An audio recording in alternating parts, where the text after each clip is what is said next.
इस आजाद भारत के 19वें वर्ष में आदिवासी समाज के लिए एक बैठक हो रही है। इसके लिए एक बार जोरदार तालियां। आज आजादी के इतने वर्ष में हम लोगों को क्यों जरूरत पड़ रही है इस चीज की? आप लोगों के मन में सवाल है ये कि नहीं है? हमारे इस देश में आजाद हुए 1 साल कम 80 साल होने आ गया, और उसके बावजूद भी आदिवासी को बेचना पड़ रहा है, जबकि आदिवासी इस देश का मूल मालिक है। ये सुप्रीम कोर्ट बोल रहा है ये सुप्रीम कोर्ट।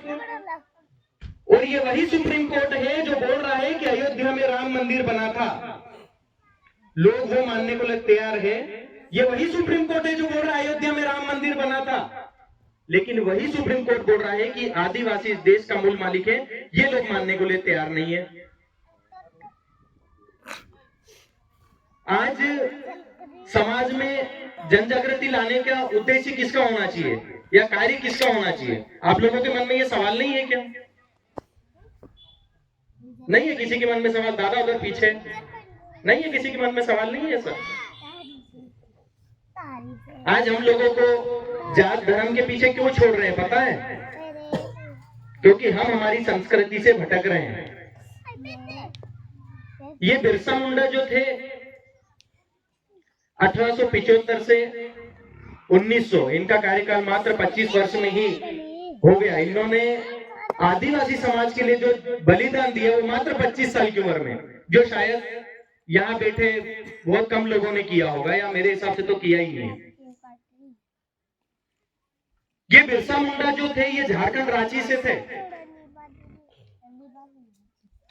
लेकिन उन्होंने ये लड़ाई क्यों लड़ी?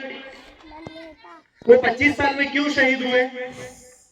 वो आदिवासी अस्तित्व, जल जंगल जमीन और आदिवासी रूढ़िगत ग्राम सभा पूजा पद्धति, इसी के लिए हुए। वो उनको मालूम था कि हमारे समाज को आने वाले समय में ये लोग जात धर्म के नाम पर बांट देंगे, और जात धर्म में हम लोगों की भी गलती है। कैसे गलती है मैं बताऊं? आज हमारे लोग क्या कर रहे हैं? धारनी वेली को नहीं पूज रहे हैं। अरे अपनों ते कोई बोलता है अपनों भक्तियान रीति से शादी कर ले जाए, कोई बोल रहा है कि अपन वो क्रिश्चियन जो बैठते हैं वो कलीसिया जो चर्च वर्च में बैठते हैं दादा, उसमें बैठ करके शादी कर रहे हैं। तो आदिवासी पूजा कहाँ है? कहाँ है आदिवासी देव हमारे? कहाँ है? किस आधार पे आप अपने आप को आदिवासी बोल रहे हो? आपको जाति प्रमाण पत्र चाहिए, आपको अनाज चाहिए, आपको जल जंगल जमीन का मालिकाना हक चाहिए, कैसे देंगे आपको? किस आधार पे आप आदिवासी हो बताओ हमको। आदिवासी तब आप बताओगे ना कि जब हमारे घर में धारनी बेली उस पर हम धार डालते हैं। जब हमारे घर में बच्चा पैदा होता है तो 7 दिन में लड़का और 3 दिन में लड़की के साथ धूरा पूजे ना तुझे। इधर मैं दिन आगे पीछे बता सकता हूँ क्योंकि हर क्षेत्र का अलग अलग है।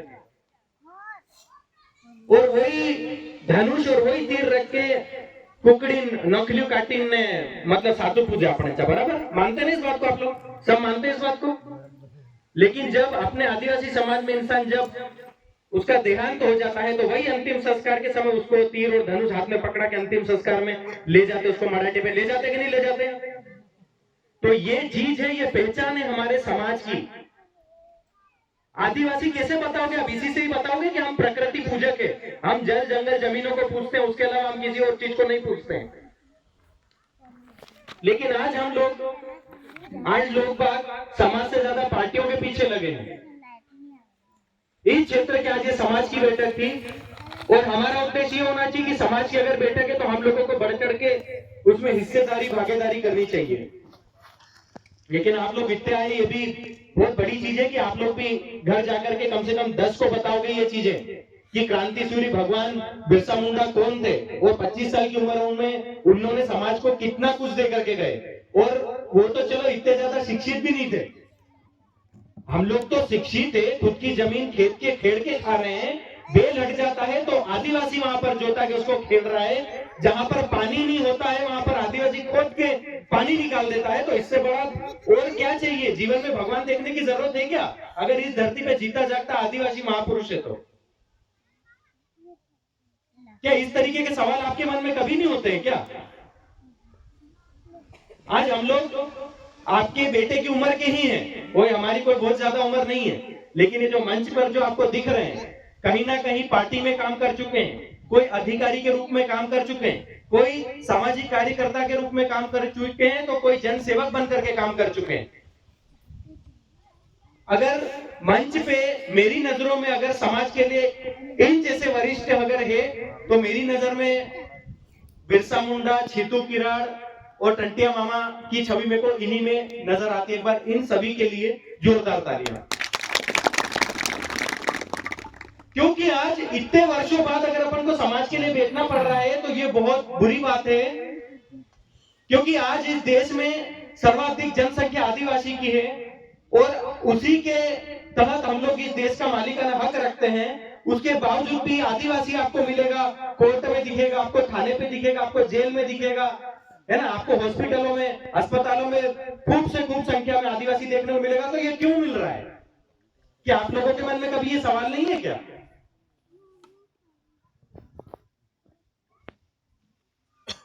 और इसका एक ही कारण है कि हम लोग जागृत ही नहीं हो रहे, हम जागृत नहीं हो रहे हैं। हमको समाज के प्रति हमारी जिम्मेदारी क्या है, वही नहीं समझ रहे हैं। हम लोग कुछ समय के लिए जाते हैं, कंट्रोल में अनाज मिल जाता है, अगर किसी नेताओं के टच में अगर है अपन तो कुआं मिल जाता है, सरकार की तरफ से 1,25,000 का अपन को आवास मिल जाता है, हम लोग खुश है। ये खुश नहीं, आपको आपकी आने वाली पीढ़ी को जवाब देना है। शायद मैं लेट हो गया हूं, इससे पहले शायद जो सरकार का जो यहाँ के नर्मदा वाला जो निकला था दादा, वो शायद साझा कर ही लिया होगा, सुन ही लिया है आप लोगों ने। उसका कारण पता है आप लोगों को कि ये चीजें क्यों होती है? नहीं पता होगा, या पता भी होगा तो शायद कोई बोलना नहीं चाह रहे हैं। रूढ़िगत ग्राम सभा तो आप लोग सब जानते ही है ना, जानते हैं। ग्राम सभा का अनुमोदन सब लोग जानते हैं, शायद बता भी दिया होगा। ग्राम सभा का पावर होता है कि गांव में अगर कोई भी राज्य या देश स्तर की अगर कोई भी रणनीति अपनानी है, तो ग्राम पंचायत का सहमति होनी बहुत जरूरी रहती है। एनओसी जिसको बोलते हैं, वो ग्राम पंचायत की एनओसी लेना चाहिए। लेकिन आज हमारा आदिवासी समाज का युवा जो है, वो नशे में, पार्टियों में, बड़ी बड़ी चीजों में घूमने में, मोटरसाइकिलें खरीदने में, गाड़ी लेकर के गपशप करने में, इसी चीज में व्यस्त है। उसको अपने हक पता ही नहीं है। वो बेचारा जो अनपढ़ था ना, वही आज तक अपन को जमीन दिलवा करके लेकर के बैठा है।